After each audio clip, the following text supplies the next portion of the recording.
War room में अब आइए आपको दिखाते हैं कि क्या चाहते थे रूसी राष्ट्रपति व्लादिमीर पुतिन और उन्हें क्या मिला है। जी हां, शुरुआत तो इसी बात से कर लेते हैं कि 3 दिनों में पूरा कब्जा चाहते थे व्लादिमीर पुतिन, लेकिन अभी तक जंग जारी है और एक्सपर्ट्स कह रहे हैं कि अगर शांति समझौता नहीं होता है तो जंग अभी चल सकती है।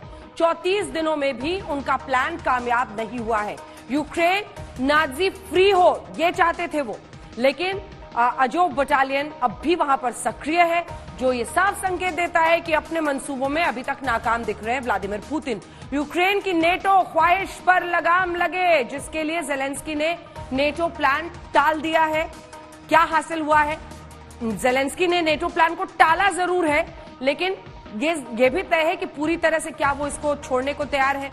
यूक्रेन तटस्थ नीति पर चले, क्या वो चाहते थे कि यूक्रेन वही करे जो वो चाहते हैं जेलेंस्की समझौते के लिए अब जाकर हालांकि 34 दिन बाद तैयार दिखाई दे रहे हैं। ये एक बड़ा संकेत है। पूर्वी यूक्रेन में दबदबा हासिल करना चाहते हैं व्लादिमीर पुतिन। टारगेट करीब करीब इस मामले में उनका पूर्वी यूक्रेन में पूरा हो रहा है, क्योंकि चाहे वो दोनेत्स्क हो, लुहांस्क हो, नीचे आप क्रिम में आ जाइए, चाहे मारिउपोल में भारी तबाही मचा रहे हैं, इस हिस्से को वो लगभग अपनी कंट्रोल में लेते हुए डॉनबास इलाके की आजादी वो चाहते हैं। वो चाहते हैं कि वो रूस का हिस्सा बन जाए, अलग हो जाए यूक्रेन से। पूरी तरह से रूस का कब्जा वहां पर हो चुका है। डॉनबास यानी लुहांस्क और दोनेत्स्क दोनों को मिलाकर डॉनबास एरिया कहते हैं। पश्चिमी देश कमजोर हो ये वो चाहते थे। पश्चिमी देश ज्यादा एकजुट हो गए हैं, यानी साइड इफेक्ट इस जंग का ये हो गया है कि जो पश्चिमी मुल्क हैं वो एकजुट हो गए हैं अब रूस के खिलाफ। नेटो की खामियां सामने आए, वो चाहते थे कि नेटो में इसको लेकर मतभेद हो, क्योंकि अलग अलग तरीके से वो कहते हैं कि रूबल में ही हम तेल आपको देंगे। कई देश इसकी वजह से ये सब झेल रहे हैं, लेकिन उल्टा हुआ है, क्योंकि काफी हद तक एकजुटता नेटो मुल्कों में साफ दिखाई दे रही है इस मुद्दे पर। आइए लिए चलते हैं आपको कीव, जहां से गौरव सावंत हमारे सहयोगी इस वक्त हमारे साथ लाइव आज तक पर जुड़ रहे हैं। गौरव, हम दिखा रहे हैं पुतिन के नजरिए से ये जंग, और पुतिन के नजरिए से देखें तो वो नेटो की खामियां को सामने लाना चाहते थे। वो यूक्रेन के एक बड़े हिस्से पर, हालांकि उस डॉनबास इलाके में काफी कब्जा उनका दिखाई दे रहा है। पुतिन की स्ट्रैटेजी 34 दिन बाद आप कहां पर आंकेंगे? कहां पहुंचे हैं वो? कितना पाया, कितना खोया? 34 दिन बाद रूस की छवि खासा धूमिल हुई है। रूस 34 दिनों में भी कीव पर कब्जा करने में सफल नहीं हो पाया है, और यहां पर जहां हम हैं इस समय कीव में, और खासतौर पर कीव के उस इलाके में जहां रूस की सेना बहुत ज्यादा दूर नहीं समझी जा रही थी, वो रूस की सेना धीरे धीरे यहां कम हो रही है, ऐसा आकलन यूक्रेन की सेना का है। यूक्रेन की सेना के कुछ अधिकारियों से हमारी बात हुई है, और वो लगातार कह रहे थे कि जिस तरह का प्रेशर रूस की सेना ने पिछले कुछ हफ्तों में बनाया था, वो प्रेशर कम होता जा रहा है, और धीरे धीरे अब यूक्रेन की सेना नए इलाकों पर, यानी अपने ही इलाकों पर एक नए सिरे से आगे बढ़ने का प्रयास कर रही है।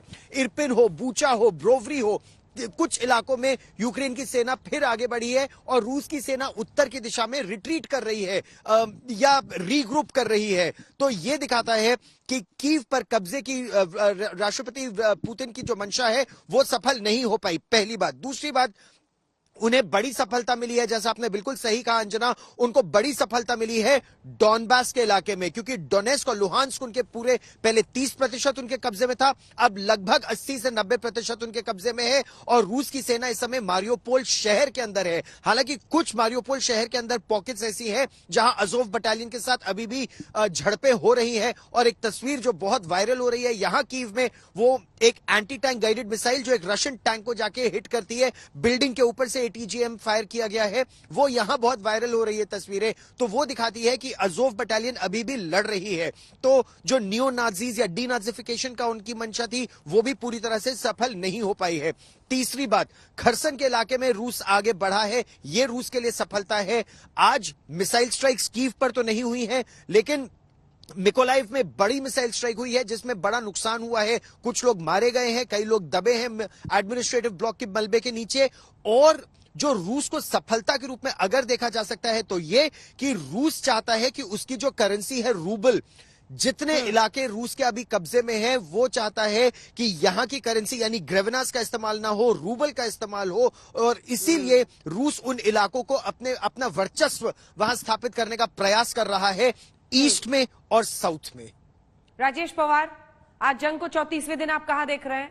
सबके मुंह पर यही सवाल है कि व्लादिमीर पुतिन धमकी तो अच्छी देते हैं कि जाकर कह दे उनसे बर्बाद कर दूंगा, लेकिन कीव पर कब्जा नहीं कर पाए हैं। लेकिन अभी तक 34 दिन के युद्ध में कहां पहुंची है उनकी रणनीति? देखिए, मैं थोड़ा सा जो गौरव ने बोला उससे इत्तेफाक नहीं रखता हूं। रूस का शुरू से ही ये मकसद नहीं रहा है, ना उनका कब्जा करने का मकसद था यूक्रेन के ऊपर, ना कीव के ऊपर। उन्होंने अपने जो पॉलिटिकल और मिलिट्री ऑब्जेक्टिव्स बिल्कुल क्लियरली स्पेसिफाई कर दिए थे, और उसमें कब्जा करना या ज़ेलेंस्की को हटाना शामिल नहीं था। उनका मेन ऑब्जेक्टिव था कि यूक्रेन हर हालत में न्यूट्रल रहे। दूसरा, जो रूसी भाषा है उसको उसका दर्जा मिले यूक्रेन के अंदर। तीसरा, उनका ये मकसद था कि किसी तरह से दोनबास का पूरा इलाका कब्जे में लिया जाए और उसको इंडिपेंडेंस घोषित किया जाए।